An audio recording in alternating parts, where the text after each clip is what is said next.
You've seen her at every gathering. She walks in with her shoulders back, laugh echoing across the room, eyes bright and unflinching. She tells stories that make everyone lean in closer, but if you watch carefully, if you really pay attention, you'll notice something beneath the performance. Her hands, they're trembling just slightly as she reaches for her drink.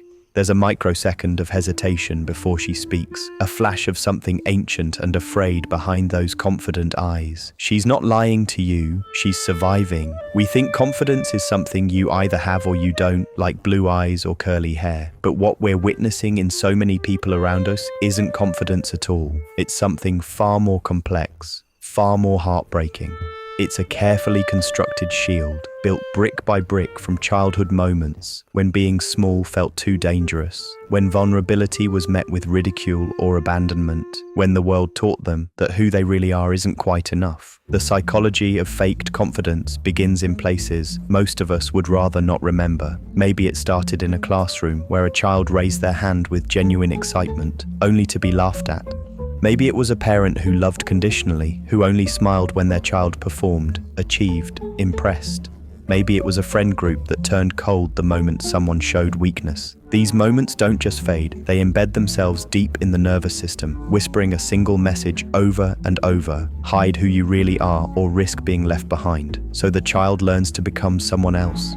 They study the people who seem untouchable, the ones who never stumble or stutter. They practice in mirrors, rehearse conversations before they happen, build entire personas out of what they think the world wants to see. And it works for a while.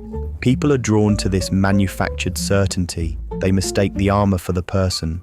But underneath, there's a quiet civil war happening. The real self, the one who's scared and unsure and achingly human, keeps knocking on the walls from the inside, asking to be seen. This is cognitive dissonance in its most intimate form. They know they're pretending, but they can't stop because stopping feels like death. Not physical death, but something worse. The death of being accepted, being chosen, being safe in a world that feels perpetually threatening. So they keep performing, and with each performance, the gap between who they are and who they're pretending to be grows wider. That gap fills with shame, thick and suffocating. You'll see it in small moments if you're watching. The colleague who dominates every meeting but avoids one-on-one conversations. The friend who gives endless advice but never asks for help.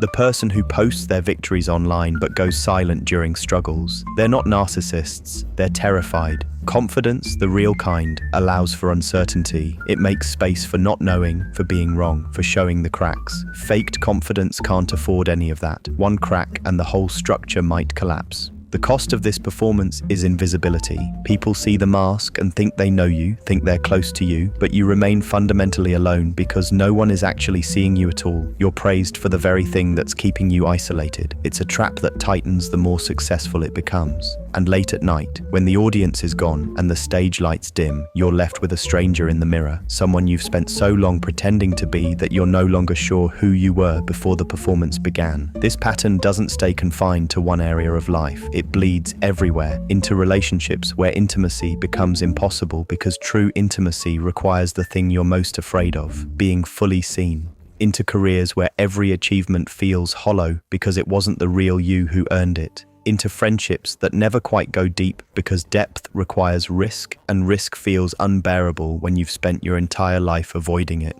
recognizing yourself. Here's what I want you to sit with, quietly, without judgment. Have you ever felt more exhausted from succeeding than from failing? Do you rehearse casual conversations in your head? Are there parts of yourself you've locked away because they don't fit the image you're maintaining? When someone compliments you, does it feel like they're talking about a stranger? Do you feel most alone when you're surrounded by people who admire you? Can you remember the last time you let someone see you uncertain, confused, or afraid? Have you built your entire sense of safety on never letting anyone see you struggle? If these questions stirred something in you, that's not weakness, that's recognition. That's the real you, the one beneath the performance, asking to breathe again. The path forward isn't about becoming more confident, it's about becoming more honest. Start microscopically small. Share one small uncertainty with someone you trust. Let one conversation happen without planning it first. Notice when you're performing and simply acknowledge it to yourself without judgment. Watch for the moments when the mask feels heaviest and ask yourself what you're really protecting yourself from. If someone you love is living this way, understand that they're not being fake to deceive you. They're being fake to survive. The greatest gift you can offer is creating space where their uncertainty is welcomed, where their struggles don't diminish them in your eyes, where being human doesn't equal being abandoned. You don't have to be certain to be worthy. You don't have to be impressive to be loved. The parts of you that shake, that doubt, that don't have all the answers, those are not flaws in your design. They're proof that you're real, that you're here, that you're courageously alive in a world that often feels too big and too harsh. The bravest thing you'll ever do isn't pretending to be unbreakable. It's letting someone see you break and trusting that you're still enough. You always were.